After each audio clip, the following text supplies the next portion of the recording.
assez élevé, mais en dehors de cela, il fallait que l'on mette en pratique l'agriculture. Donc nous attendons à ce qu'à l'issue de ces assises, que l'on prenne des décisions qui ne restent pas dans les tiroirs, mais les décisions qui seront applicables sur le terrain afin que l'on puisse booster le développement de la province du Kwilu à partir de l'agriculture mécanisée. Parce qu'il n'y a pas que des maniocs, on peut cultiver le maïs, on peut cultiver les riz, on peut cultiver les soya, on peut cultiver du riz. Tout est possible dans la province de Bandundu et ça peut booster cette province. Voilà au moins d'une façon succincte ce que nous pouvons dire par rapport à la province du Kwilu, qui est une province, on ne cessera de le dire, que c'est une province agricole, agro-pastorale. On doit aussi arriver à tout faire pour que Bandundu aille de l'avant. Je rappelle à nos téléspectateurs qu'à Bandunduville où nous sommes, nous n'allons pas dire que nous sommes sur une presqu'île, mais il faut dire que la ville est entourée, Bandunduville bien entendu, est entourée de trois rivières, trois grandes rivières. Il y a le Kwango, il y a le Kwilu, il y a le Kasai. Donc, quand vous êtes ici, la chaleur est exubérante. Je vous l'ai dit tout à l'heure, on s'est cramé depuis quelques heures, déjà quelques minutes en attendant que ce direct ait lieu. C'est la chaleur qui est très, très forte, est propice pour toutes les cultures tropicales. On vous le disait tout à l'heure, j'allais dire Kwilu est une province à vocation agricole. Ça, c'est une certitude. Mais vous avez parlé de plus de 7 millions de personnes sur cette province, dans cette province, mais vous ne parlez pas encore des territoires. Combien de territoires nous pouvons avoir et quels sont-ils? La province du Kwilu a 5 territoires. Il y a le territoire de Bagata, il y a le territoire de Bulungu, il y a le territoire du Diofa, il y a le territoire de Gungu, et il y a le territoire de Massimanimba. Et tous ces territoires, on ne cesserait de le répéter. Il n'y a pas autre chose qui se produit, il n'y a que l'agriculture du jour au jour. Donc ce sont les 5 territoires-là. La ville de Bandundu, où nous nous trouvons, se trouve être dans le territoire de Bagata. Donc si vous passez de Bandunduville, vous atteignez facilement 132 km, vous êtes à Bagata. Donc à partir de Bagata, vous pouvez monter Bulungu, vous faites Gungu, vous faites Bulungu, Idiofa et Massimanimba. La ville de Kikwit, quant à elle, se trouve être dans le territoire de Bulungu. Voilà au moins ce qu'on peut décrire de la province du Kwilu. C'est ce que l'on peut dire de la province du Kwilu. On a dit que c'est 5 territoires, plusieurs cités ambiantes. On a parlé de la ville de Kikwit, on a parlé de Bandundu, ville qui est en train de reprendre toutes les dimensions d'une ville moderne. La population est beaucoup plus animée qu'il y a quelques années. Mais il faut avouer qu'hier, le ministre de l'Énergie, qui agissait au nom du gouvernement de la République, sous le patronage du président de la République, a inauguré le barrage de Kakobola. On aura, je crois, au cours de cette intervention, l'élément que nous a fait Giscard Koussema, directeur de la presse présidentielle. On va avoir le temps de diffuser cette partie pour redonner un peu l'image à nos téléspectateurs, ce que signifie Kakobola et l'impact que cette centrale hydroélectrique va avoir sur le développement de la province du Kwilu en général, mais principalement des villes de Kikwit, d'Idiofa et de Gungu et les villages le long desquels passent les lignes qui ont été déjà tirées et presque je crois que la ville de Kikwit va bénéficier de cette énergie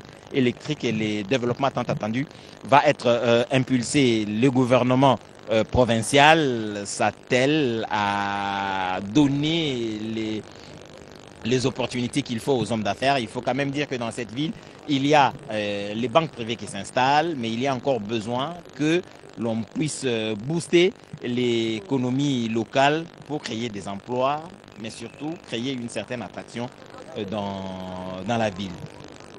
Les infrastructures sont quand même en train d'être construites. Quels sont les besoins essentiels de cette population qui vit dans cette ville et dont on attend rapidement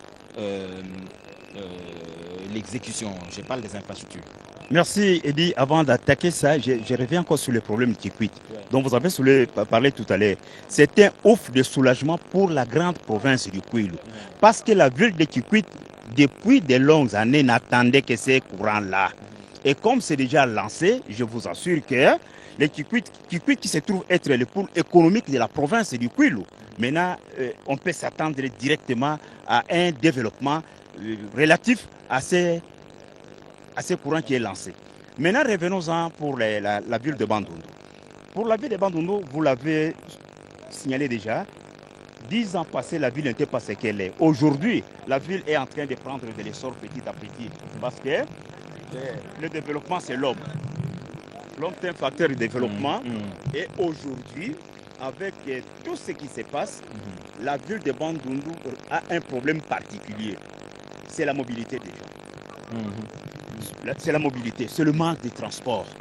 Transport en commun dans la ville de Bandundu, c'est un rêve. Parce que depuis très longtemps, les gens ont commencé à utiliser le vélo tous les cas. Et quelques années plus tard, c'était le tour de... Aujourd'hui, je peux dire, nous avons des Wewa. Il n'y a que ça qui circule, mais on n'a pas encore de transport en commun. C'est les grands soucis, ça c'est le premier. D'ailleurs, ça vient en deuxième position. Le tout premier problème de la ville de Bandundu, c'est la ligne Bandundu-Mongata. Si on arrivait à asphalter la ligne de Bandundu-Mongata, il dit, croyez-le-moi, on ne fera pas 2 ans.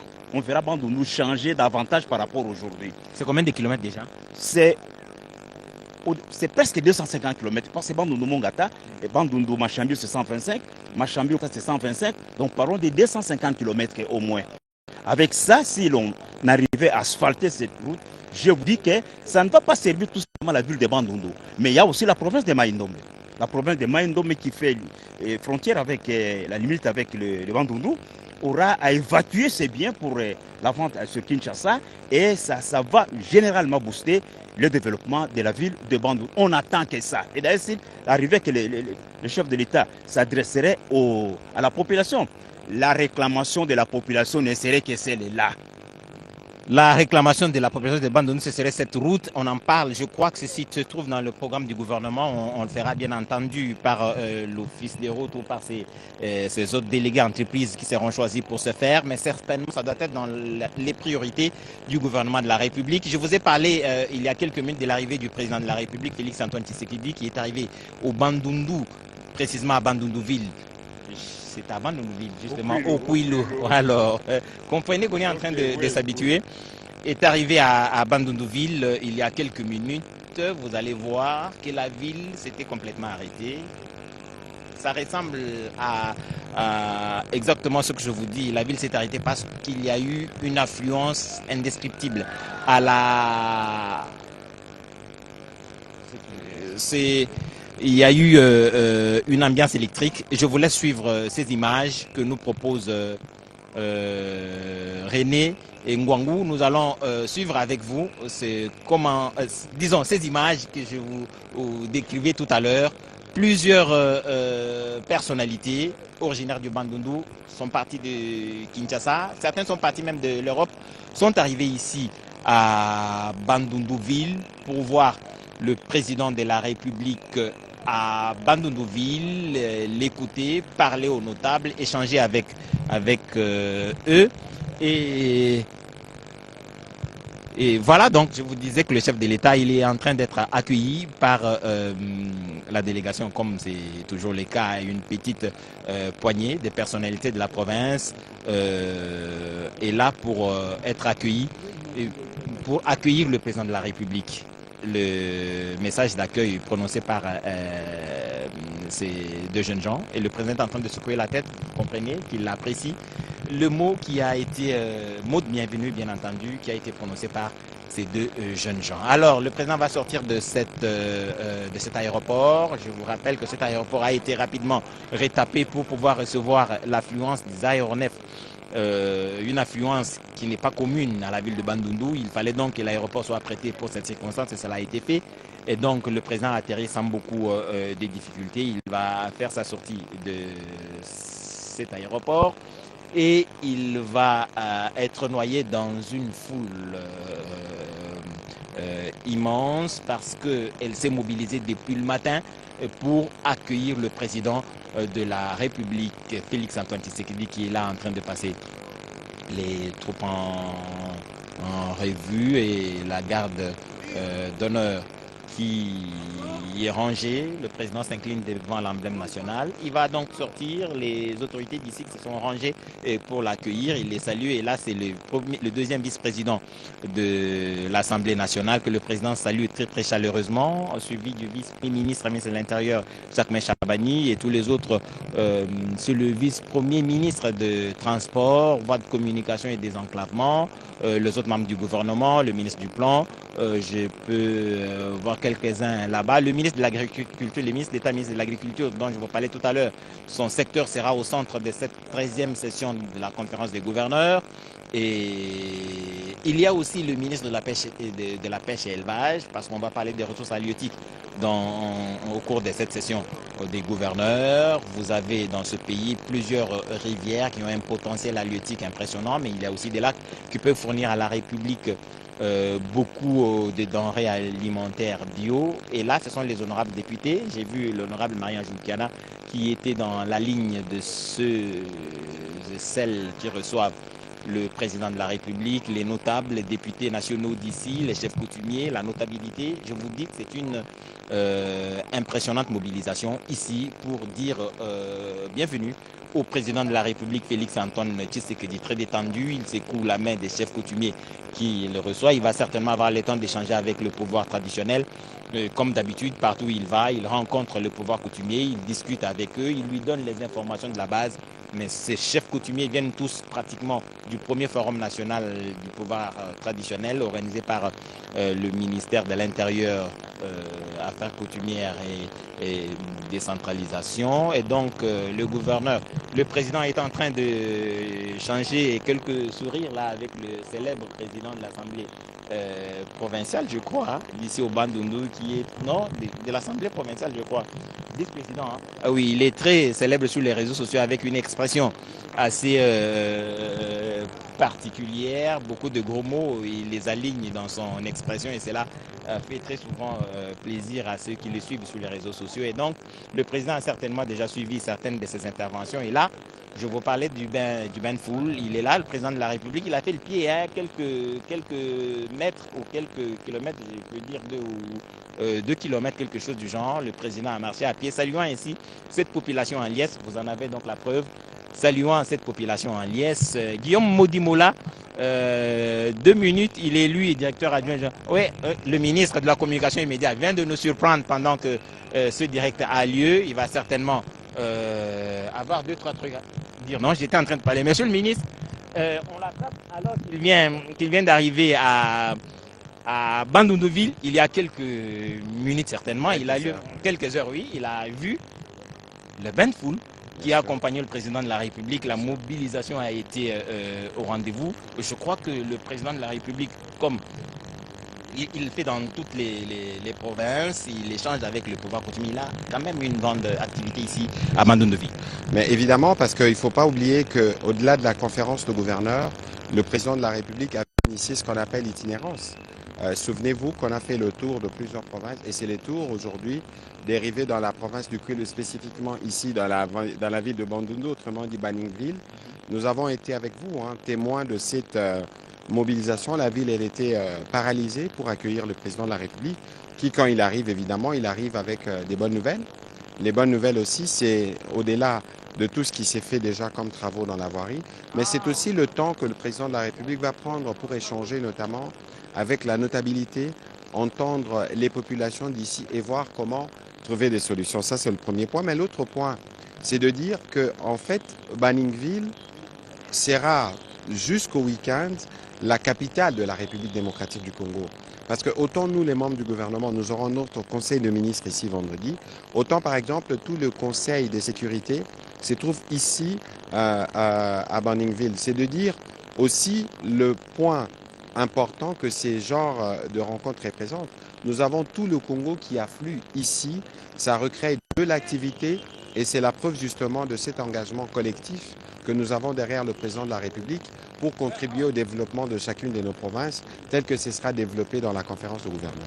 Monsieur le ministre, je recule un peu sur la conférence de la 12e dans le Lualaba. Le président de la République a désigné la ville de Bandundu. On a vu le gouverneur, un regard livide, pratiquement mortifié parce que imaginez la conférence de gouverneurs et tout ce qui va avec dans la ville de Bandundu, c'était inattendu, mais apparemment des choses ont été faites. Et que... écoutez, de toute évidence, il faut savoir que nous avons des défis et des challenges.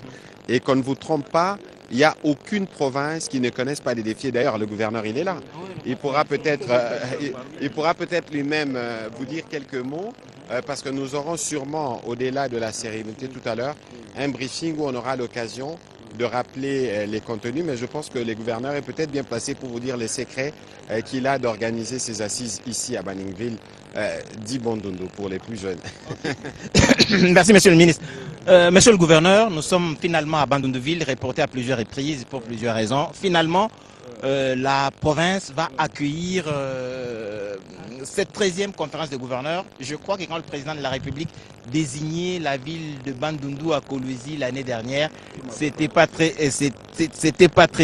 facile hein, de votre côté. Ouais.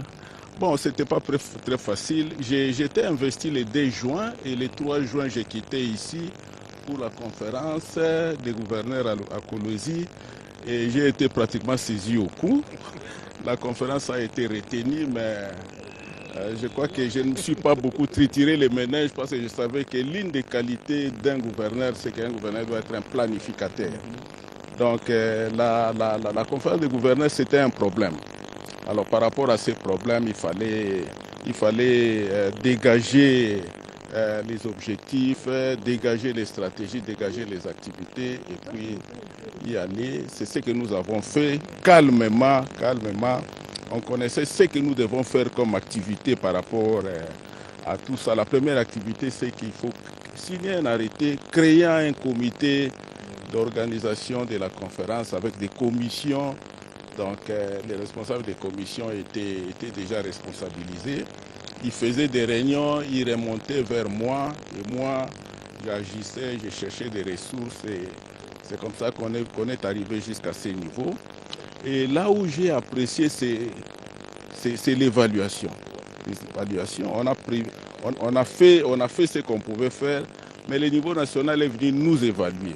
On nous a évalué, on nous a fait des recommandations et des recommandations pertinentes. Des recommandations avec des indicateurs objectivement vérifiables. Ce n'étaient pas des slogans, mais vraiment des recommandations qui ressemblent pratiquement à des objectifs parce qu'il y avait des verbes d'action, il y avait des responsables et par rapport à chaque recommandation, il y avait l'échéance et il y avait un budget. Alors comme on avait tout ça, on avait tout. On a tout. C'est question de bousculer, trouver des ressources. Et les ressources, vous n'allez pas les trouver en si peu de temps. Hein? Les ressources, vous devez chercher. Dès que vous trouvez une ressource par rapport à une recommandation, vous exécutez. Dès que ça vient, vous exécutez. Et c'est comme ça que nous avons pratiquement exécuté. Nous sommes arrivés à 90% et nous sommes plus que comblés de joie. La première évaluation, c'est nous-mêmes. Nous avons fait une auto-évaluation et nous sommes comblés de joie. Vous êtes comblé de joie, monsieur le gouverneur. Bon, je vais quand même vous laisser quelques minutes. Mais est-ce que vous avez des choses que vous estimez avoir été faites et qui n'auraient pas pu être faites si jamais il avait été prévu la conférence de gouverneurs ici? Ça participe aussi au développement assez rapide des Non, non, je vous ai dit, on était planificateur. Parce qu'on savait que pour faire la conférence de gouverneurs, ça se fait dans les chapiteaux. Mais les chapiteaux, c'est la présidente qui amène. Non, il ne faut pas que ça continue comme ça. Nous avons acheté les chapiteaux, des chapiteaux. Un des chapiteaux, c'est ce que vous voyez là-bas. Un autre chapiteau, c'est ce que nous avons donné à la présidence. Vous voulez que la présidence amène les chapiteaux de Kinshasa pour nous? Nous l'avons acheté. Vous voulez que Kinshasa amène les chapiteaux pour la restauration à la résidence du chef de l'État? Nous l'avons acheté. Et ça, c'est une innovation. Donc, les provinces qui seront retenues prochainement seront obligées de faire comme nous. Nous devenons maintenant les modèles. Pourquoi la conférence qui doit s'organiser au Tanganyika, les chapiteaux doivent venir de Kinshasa? Ça, c'est un coût. Pourquoi la conférence qui doit s'organiser à l'Équateur, les chapiteaux doivent venir de Kinshasa? Ça, c'est un coût additionnel. Alors nous avons facilité la tâche, nous avons acheté les chapiteaux, rien n'est venu du gouvernement central.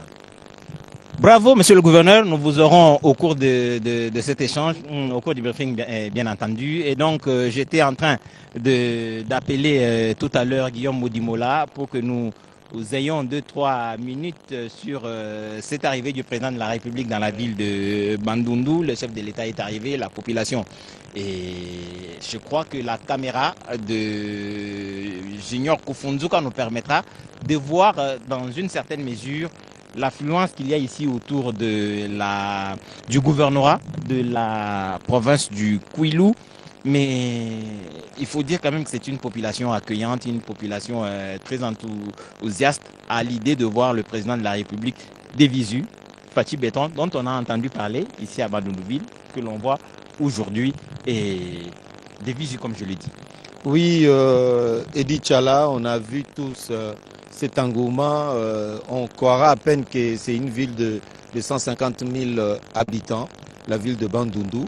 On dirait que toute la ville et les cités environnantes, toute la population de ces cités-là avaient envahi la ville de Bandundu pour réserver un accueil chaleureux au président de la République, un accueil sans nom. Ça se voit qu'ils ont beaucoup attendu le président de la République et ils étaient enthousiasmés, ils étaient très très joyeux et c'était une communion entre le chef et son peuple. C'était une communion entre le chef et le peuple, mais vous avez quand même sillonné la ville. Apparemment, la ville est en pleine transformation. Oui, une transformation positive encore une fois. C'est le but, entre autres, de toutes ces itinérances en dehors de la conférence de gouverneurs. Il y a l'itinérance, c'est-à-dire que le président veut voir de ses propres yeux la transformation, tout ce qu'il a édicté par rapport à son nouveau quinquennat et comment ça se passe. On voit la transformation positive de la ville. La ville est vraiment au diapason de toutes les villes modernes. La ville est au diapason de toutes les villes modernes. Il y a même, nous sommes au mois de la femme, il y a même une place de la femme, un rond-point de la femme dans cette ville de Bandundu. C'est impressionnant. Tout est là. Il y a le marché, c'est une province, une ville et une province à caractère agricole. On est à 2 jets de salive de la grande rivière Kwilu. Et vous savez l'importance de l'eau dans la vie humaine. Voilà quoi. Voilà, donc on parle de la province du Kwilu, mais aussi de la ville de Bandundu. Je vous disais tout à l'heure que nous sommes pratiquement dans une île. Il y a la rivière Kwango, il y a la rivière Kwilu, il y a la rivière India. Il y a la rivière Kwango, la rivière India, la rivière Kwilu, la rivière Kasai et qui se jette au majestueux fleuve Congo. Voilà, donc c'est merveilleux. Le quart de reportage de la radio-télévision nationale congolaise est arrivé ici. Sachez que ce quart s'est déplacé au Congo central. Il va arriver à Kikwit. Il est arrivé à Bandundouville. Ça n'arrive pas dans toutes les provinces. Dans les autres, on se promène avec une régie mobile. Mais le quart de reportage s'est déplacé à Bandundouville. Il faut avouer que c'est pas un buzz comme on dit sur les réseaux sociaux, mais ça a secoué la ville. Voir le cadre de reportage ici, ce n'est pas donné, ça n'arrive pas tous les jours. Et je vous dis que la ville a crié haut et fort pour que le cadre de reportage de la radio-télévision nationale congolaise reste ici à Bandundouville. C'est tout à fait normal. Le peuple de la RDC, où qu'il se trouve, veut avoir ce type de matériel pour permettre le véhicule de l'information, mais surtout la mobilisation de la population autour des programmes du gouvernement, mais aussi de l'action des autorités locales. Oui, tout le peuple du Congo, partout où il se retrouve, veut s'approprier la gestion de la cité. Ils veulent être dans le contrôle citoyen. Ils veulent savoir comment ça se passe. Et les quarts de reportage, d'ailleurs, qui a fait ses preuves avec le jeu de la francophonie en 2023 et même avec les retransmissions internationales de matchs de football. La RTNC, je ne vous fais pas de scoop. La RTNC a un contrat avec la FIFA par rapport à cela. C'est par rapport à la qualité des images. Bravo à Madame Sylvie Elengue et à toute son équipe pour ce grand travail. Donc la RTNC est partout, la RTNC unie et réunie. Quand le peuple du Kwilu réclame son quart de reportage, c'est pour que la RTNC soit au diapason de toute la République Edi Tchala. Merci Guillaume Moudimoula, c'est le vœu de tout le monde. On veut vraiment avoir ce quart de reportage partout sur l'ensemble du territoire national. Pourquoi pas au Sankourou, mais dans l'entretemps, les efforts sont fournis. Ça et là, la radio-télévision nationale congolaise permet d'avoir ce matériel qui permet une diffusion sur place tout récemment, un groupe électrogène de capacité acceptable a été envoyé à Lusambo, je crois, oui, à Lusambo, par la Direction générale de la radio-télévision nationale congolaise pour permettre à cette télévision d'émettre au niveau provincial. Et là, les images de Kufunzuka vous ont permis de voir le cadre de reportage. À présent, nous allons poursuivre cet échange en attendant que le président de la République arrive dans quelques instants pour lancer cette conférence. Je vous dis quand même qu'ici, il y a les conseillers municipaux de la ville qui sont arrivés en grand nombre, les députés nationaux venus de Kinshasa en grand nombre, élus d'ici et de Kwilu, mais aussi de l'ensemble du territoire national. Il y a eu le président, j'ai oublié de dire que le secrétaire exécutif, le secrétaire permanent de l'Union sacrée de la Nation, le professeur André Mbata Betoukoumessou Mango était ici. Il est passé pendant que nous commencions déjà ce direct, mais aussi tout le conseil de sécurité, comme le ministre de la communication et médias venait de le dire tout à l'heure. En tout cas, la capitale de la République démocratique du Congo s'est déplacée avec le président de la République ici à Bandundu-Ville pendant quelques 5 jours. Il sera dans le Kwilu avec tous ces poids de la République et des choses importantes vont être faites et la province retiendra beaucoup de ce passage du président de la République. Déjà, vous avez vu l'attente qu'il y a dans la ville avec ces nombreuses personnes venues attendre le président de la République à l'aéroport. Le président a fait quelques mètres tout à l'heure. Et il y a eu sur cette ville également, beaucoup de ministres de la République se sont déplacés pour ce faire. Certains vont intervenir à la conférence de gouverneurs. Et puis, il y a de nombreux journalistes qui sont venus de Kinshasa. Le ministre a dit qu'il va y avoir un briefing tout à l'heure. Il y a notre confrère directeur Willy Atunakov, qui est venu lui aussi de Kinshasa, bien entendu. Il a été ministre provincial ici. Il a quelques 2-3 informations à donner sur ce qu'a été la ville de Bandundu il y a quelques années et aujourd'hui. Quelles sont les transformations importantes qui ont été faites dans le domaine des infrastructures. Willy Atunakov à Bandundu-Ville, ancien ministre pour le compte de ancien ministre des infrastructures et plusieurs autres secteurs. Il revient ici, mais comme journaliste de la RTNC, bien entendu, il a quand même quelques informations. Willy Atunakov, bonjour. Oui, bonjour confrère Edi Tchala, bonjour téléspectateurs de la radio-télévision nationale congolaise. Je précise qu'ici, comme le disait mon confrère, nous sommes à Bandundu-Ville, chef-lieu de la province du Kwilu, une ville qui est entourée de 3 rivières, la rivière Kwilu et Kwango, ainsi que la rivière Kasai, et une ville qui a été construite pratiquement sur une plaine, une ville marécageuse, mais aussi boueuse lorsqu'il pleut. Lorsqu'il pleut, vraiment, c'est terrible ici à Bandundu-Ville. Alors, nous sommes ici en direct du gouvernorat où va se tenir tout à l'heure, dans le chapiteau géant érigé ici pour la circonstance. Nous sommes donc ici, toute l'équipe de la RTNC, pour la retransmission en direct et en temps réel de la 13e session ordinaire de la conférence de gouverneurs de province. Oui, Willy Atunakov, à l'époque ministre des Infrastructures, quelles sont les transformations réelles qui peuvent se constater depuis le temps où vous avez été ministre des Infrastructures et aujourd'hui? Non, il y a une grande transformation. D'abord sur le plan des infrastructures, de la voirie. Il y avait 1 ou 2 avenues seulement qui étaient asphaltées, bitumées. Mais aujourd'hui, l'on constate que même l'avenue Kwango, l'avenue de la Révolution, presque les grandes artères sont en train d'être asphaltées, modernisées, grâce donc cela fait suite donc à l'organisation ici de la 13e session ordinaire de la conférence de gouverneurs. En dehors de la voirie, il y a aussi, vous avez vu tous, il y a l'aéroport national de Bandundu s'est transformé, s'est métamorphosé avec une nouvelle couche de bitume. C'est pourquoi vous avez vu, même de gros avions sont arrivés ici. Tous ces 3 ou 4 jours, il y a des navettes, alors qu'avant, c'était pratiquement un aérodrome qui ne pouvait pas recevoir de gros avions des avions de gros tonnage.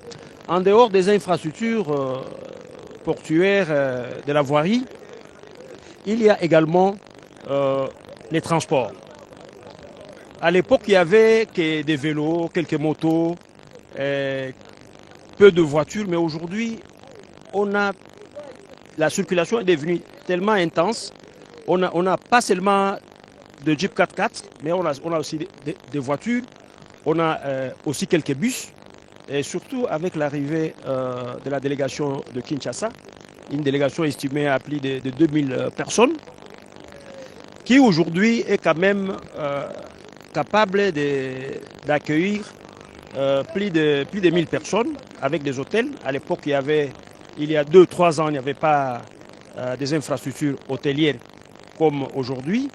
Aujourd'hui, nous avons des hôtels comme Bir d'Hôtel, nous avons Majestic de Moutima Saklini qui vient de passer tout à l'heure ici. Nous avons plusieurs hôtels, Lenko, nous avons l'hôtel Bondo qui date de plusieurs années, mais qui venait d'être renouvelé, qui venait d'être rénové, retapé. Donc nous avons plusieurs infrastructures hôtelières maintenant qui peuvent accueillir plus de 1000 personnes ici à Bandundu-Ville. Et d'ailleurs, en dehors des hôtels, nous avons également des restaurants. Ici à Bandundu, il y a des restaurants qui peuvent rivaliser avec certaines communes de la ville de Kinshasa. Et l'aliment principal ici, nous avons une culture culinaire, c'est les poissons. Comme vous remarquez, nous sommes juste devant nous, c'est la rivière Kwilu-Kwango qui se jette directement à la rivière Kassai. Et la ville est réputée en aliments de base comme le poisson, non seulement les pondous, mais surtout les poissons et même les gibiers et les légumes de tout genre. Et même sur le plan de la population, la démographie. La démographie a galopé. À l'époque, la ville de Bandundu était évaluée à près de 400 000 habitants. Mais aujourd'hui, la ville est en train de s'élargir et elle peut avoisiner une affaire de 1 million d'habitants seulement ici dans la ville de Bandundu. Et avec les infrastructures également, la ville est en train de s'étendre sur la route qui mène vers Bagata, la route qui mène vers Bonkoulou. Il y a seulement de maisons qui poussent de la terre comme des champignons. Et aujourd'hui, la capacité d'accueil est passée de 500 chambres d'hôtel. Maintenant, on est dans plus de 1000 chambres aujourd'hui. Et il y a même des familles qui ont aménagé, qui ont rénové, retapé leurs maisons pour faire louer afin d'avoir l'argent. En dehors de ça, la vie économique. Aujourd'hui, avec l'Angouma, la ville de Bandundu est devenue pratiquement la capitale momentanée de la République démocratique du Congo, puisque nous avons le chef de l'État, nous avons toutes les autres institutions, nous avons les 26 gouverneurs qui sont ici, nous avons à peu près plus de 20 mandataires qui sont venus ici, des différentes entreprises publiques et privées. Et la ville de Bandundu est en effervescence aujourd'hui. Et je dis que c'est pour la deuxième fois. Le chef de l'État était ici pendant la campagne électorale en 2023. C'est pour la première fois qu'il vient officiellement pour une conférence aussi de haute portée socio-économique. Et dit Tchala, voilà un peu ce que nous avons constaté comme transformation ici dans la ville de Bandundu. Merci Willy Atunakov. Chers téléspectateurs de la radio-télévision nationale congolaise, nous sommes bien à Bandundu-Ville où il va s'ouvrir dans quelques instants la 13e session de la conférence des gouverneurs. Elle fait suite excusez-moi, à la décision du président de la République, Félix Antoine Tshisekedi, au Lualaba l'année dernière. Il avait dit qu'elle se tiendrait ici. Vous avez vu le gouverneur, vous l'avez écouté, il a planifié, cela a donc eu lieu et ça va certainement se faire comme ça doit se faire. En tout cas, le président de la République désignera la prochaine province, pourquoi pas le Sankourou, pourquoi pas Chouapa. En tout cas, la conférence des gouverneurs aura lieu dans une de nos provinces, dans un des chefs-lieux. Reste à savoir, ce sera laquelle de province que le président de la République aura à choisir. Mais pour l'instant, je vous replonge, en tout cas dans quelques 5-6 minutes, dans ce qui a été la conférence de gouverneurs de 2024 au Lualaba, conférence au cours de laquelle la province du Kwilu avait été désignée pour accueillir cette 13e session. Le gouverneur vous a dit qu'il venait d'être élu gouverneur seulement 2 jours auparavant, avant d'arriver au Lualaba et être désigné. En 2025, excusez-moi, j'ai parlé de 2025. Nous sommes en 2026, excusez-moi. Donc, c'était en juin 2025 au Lualaba, pas en 2024. Hein. Et donc, René Ngongou va nous proposer ses résumés. Et puis, nous allons revenir pour ce direct depuis Bandundu-Ville.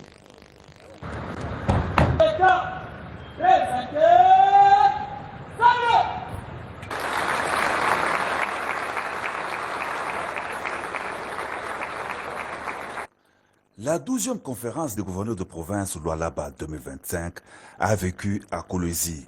Comme à l'ouverture des assises, la cérémonie de clôture a été présidée ce vendredi 13 juin 2025 par le chef de l'État, Félix-Antoine Tshisekedi Tshilombo, en visite au travail et d'itinérance dans le chef-lieu de la province du Lualaba.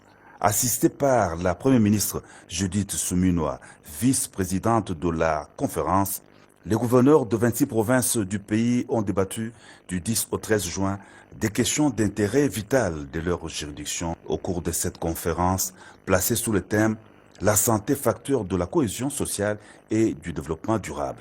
La cérémonie de clôture de la conférence a été marquée par les discours de lancement de l'initiative présidentielle pour l'élimination du VIH-Sida chez les enfants d'ici 2030, discours du chef de l'État.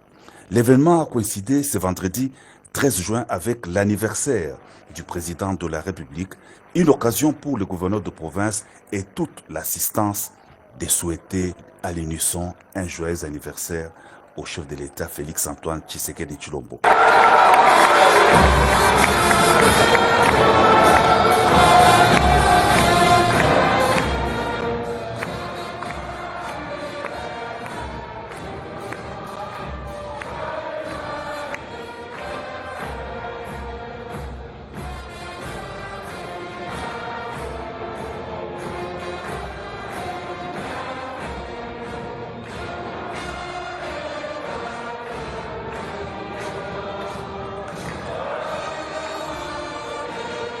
Conformément au thème principal de la conférence, la santé, facteur de la cohésion sociale et du développement durable, le chef de l'État a remis personnellement à chaque gouverneur de province une médaille et des outils pour la campagne de vaccination.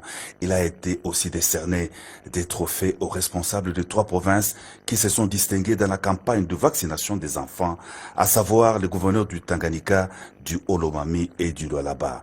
La gouverneure du Lualaba, Fifi Masuka Saini, a aussi eu un 2e trophée spécial pour la meilleure organisation de la conférence de gouverneurs des provinces. Le rapporteur de la conférence, le vice-premier ministre, ministre de l'Intérieur Jacques Chabani, a lu les recommandations de la conférence des gouverneurs de province après avoir rappelé les principaux points du mémorandum du collectif des gouverneurs présenté à l'ouverture des travaux et qui a notamment déploré la non-opérationnalisation de la caisse des péréquations, les non-paiements réguliers des rétrocessions, la tendance des assemblées provinciales de déstabiliser les exécutifs des provinces par des motions de censure. Après la lecture des recommandations, le président de la République a prononcé son discours de clôture de la 12e conférence des gouverneurs de province. 12e session a clairement mis en évidence que le développement durable de nos provinces passe inévitablement par une politique sanitaire équitable, territorialisée et résiliente.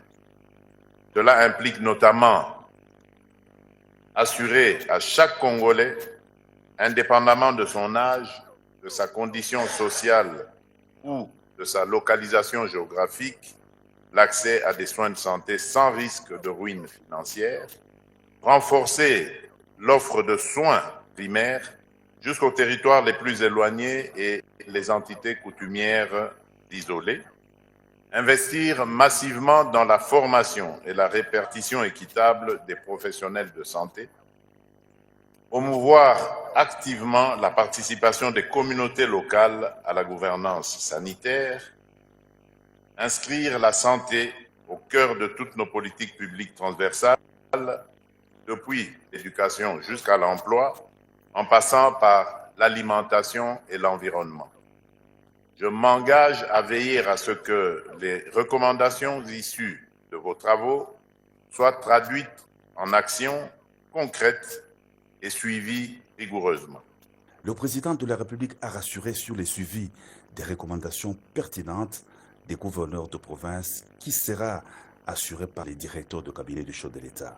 Les provinces seront au cœur de la politique nationale, a souligné le président de la République, qui a aussi recommandé aux gouverneurs de province de faire de la couverture santé universelle une priorité absolue par des actions concrètes. La prochaine conférence des gouverneurs de province se tiendra en décembre prochain au Kouilou, dans le Grand Bandundu.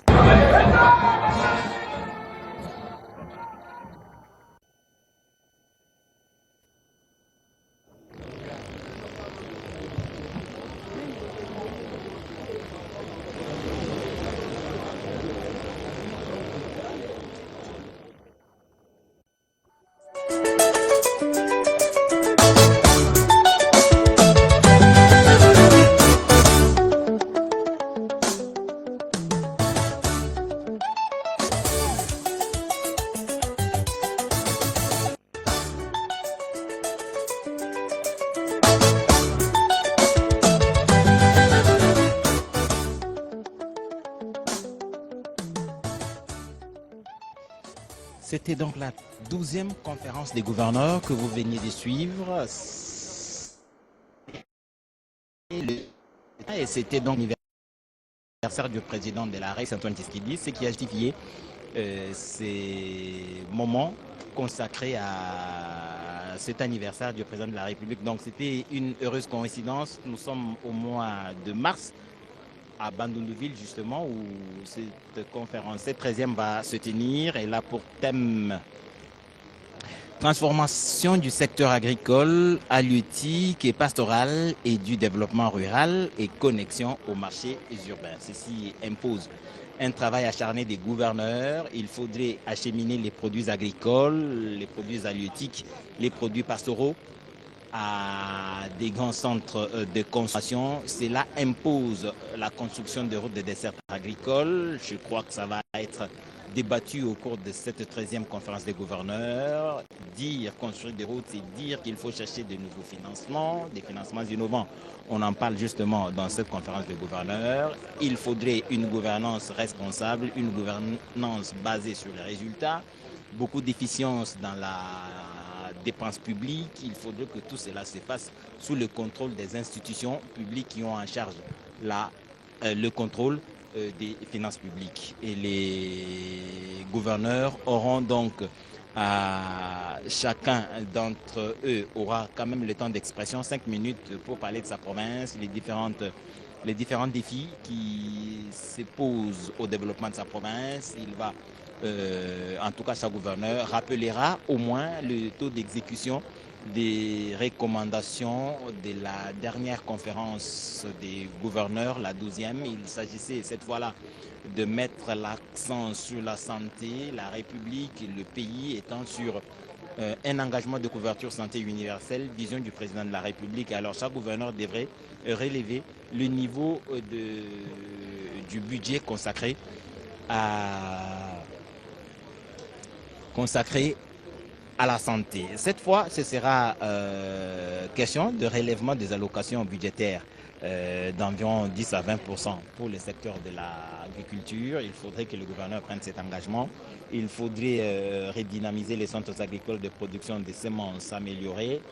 Ce centre doit être justement redynamisé pour permettre aux agriculteurs d'avoir des semences améliorées afin d'optimiser la rentabilité de leur culture. Alors, les différents ministres nationaux ont fait les déplacements. Certains interviendront dans les panels qui seront organisés. Il y a là la ministre de l'Environnement développement durable et nouvelle économie du climat, le ministre d'État, ministre du Plan, que vous avez vu tout à l'heure,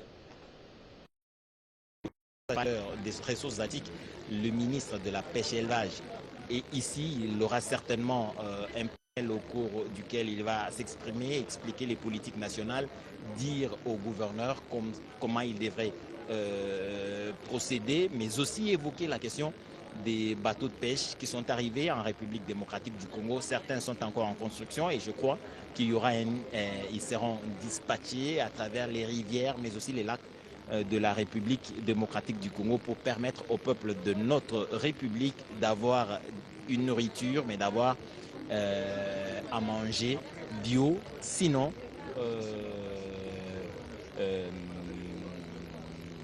donc c'est un travail qui va être fait au cours de cette conférence des gouverneurs. Le ministre du Développement rural sera aussi là. Il y a des solutions innovantes qui doivent être trouvées dans le domaine de l'environnement, dans le domaine de l'énergie. Il faudra bien, on ne peut pas parler du développement sans énergie.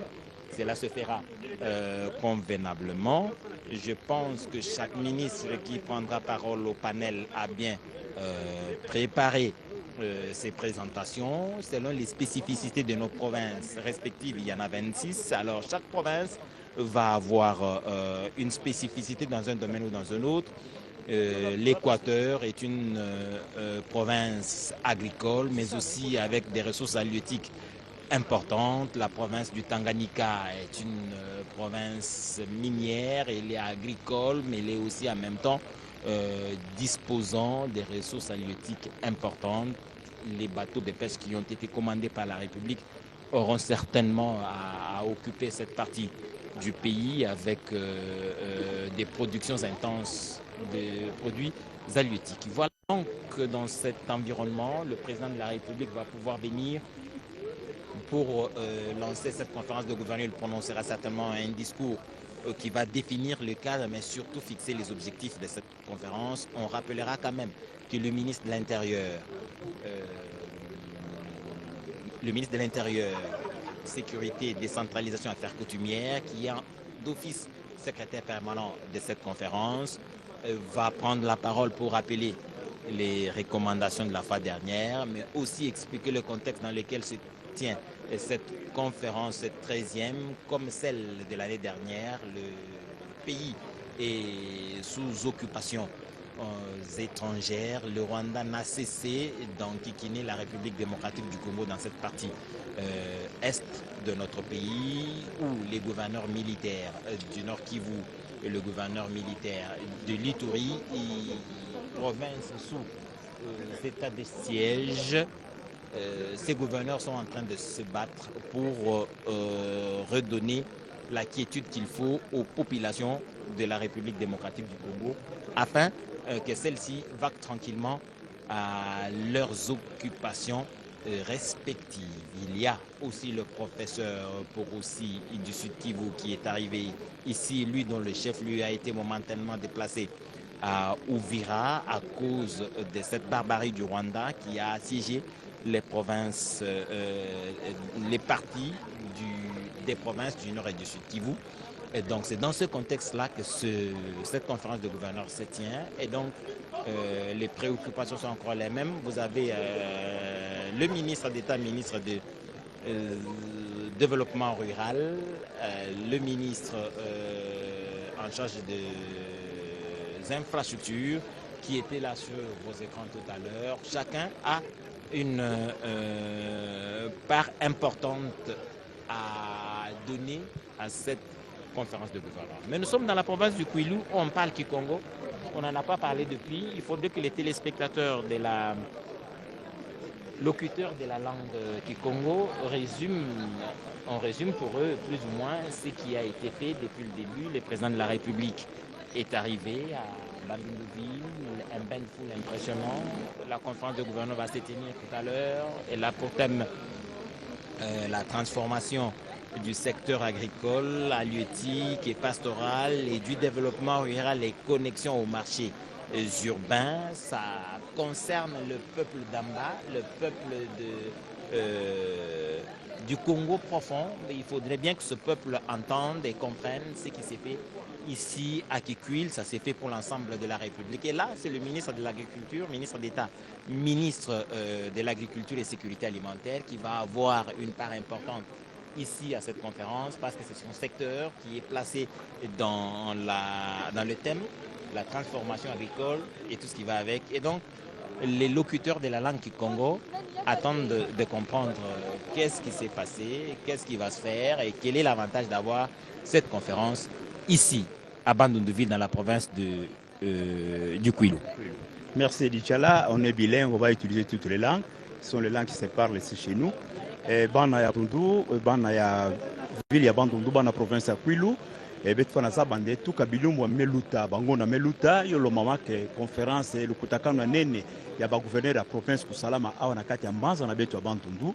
Ya kele chef ya province ya Kwilu, yo vandake buvutula kasamu libisala kutambula mbote mebubu yai, yo keli ya kandosive, yo kele makiereka sambu président de la République Félix Antoine Tshisekedi Tshilombo yani ke déjà na kati na beto ya Bandundu awa betike tuba na mekuma déjà yakezo la kota na kati ya nzoya ya makitani stakusa salama et betfana sa bandeli kutakano ya ntina na yokele inki ke samu na kusala na beto bana ya Kwilu province na beto kele province ya Bilanga province na beto kele province ya kepesa bantu bima ya kudia province na beto kena kunatisa bantu ndebo bokola ba Banyama, Bambisa, Mtinu na Mutinu. Vous avez en français, une province agro-pastorale. Il y a des gens qui yoke salama. Il y a des gens qui font salama na kati ya lukutakanu yai. Il y a sadisa province na betu ya Kwilu. Nde bisalo kwena na ntwala. Samunde kusalaba bilanga na betu ovanda avec un modèle na ya ntama. Ya kele ya bambuta. Kasi betu la kuchanger yo salama. Na mpelande bantu nyonso komona mfunu ya bilanga na beto kusala ve bilanga ya fioti kansi kusosa mpelande yo salama na ba tracteur yo salama na bilima nyonso beto zo bina kitwa ba semence ki fona sadisa population de yo kwenda kaka agriculture vert beto kempi ki bampani kel okuna bambisi ke sala ba etan ke beta bikala kana modeli na ya ntama tala kikuma ya yokele yo ina yo bopesa bantu mayele ya mpa ya fona sadisa population ya Kwilu ndebi kudia kuvanda betu dia fait kakaba bampiodi betu dia fait kakaba ina ke congelé mais betu dia boss que toi en français manger bio ya kele bima me basika na ntoto ya Kwilu yo sadisa bana ya Kwilu yo pesa kudia yo pesa bisa betu na kotoba mfuma luyalo deja ke na kokwisa sambu na kokuma kokota ina moke vutula prona mpangi na betu Edichala. Merci. Le président de la République qui est donc arrivé ici au gouvernorat du Kwilu. Il va procéder à l'ouverture de cette 13e conférence du gouverneur. Il est donc arrivé, vous voyez le cortège qui fait son entrée ici au gouvernorat du Kwilu. Félix Antoine Tshisekedi est arrivé en début d'après-midi. Ici, vous avez aussi suivi le bain de foule qui lui a été offert par la population du Kwilu. Il va commencer certainement, si le programme n'a pas changé, par il va commencer par la photo de famille avec le gouverneur. Et puis ensuite, on va rentrer dans la salle pour le début effectif de cette cérémonie. Vous annoncez depuis plus d'une heure.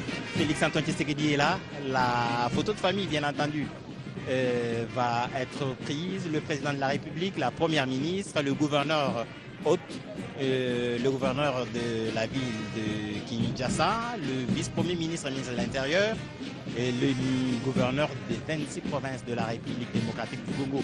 Je vous ai parlé du gouverneur, le professeur Pouroussi, de ce qui est ici avec tous les gouverneurs. Le président de la République va rentrer pour quelques minutes d'échange avec ses services.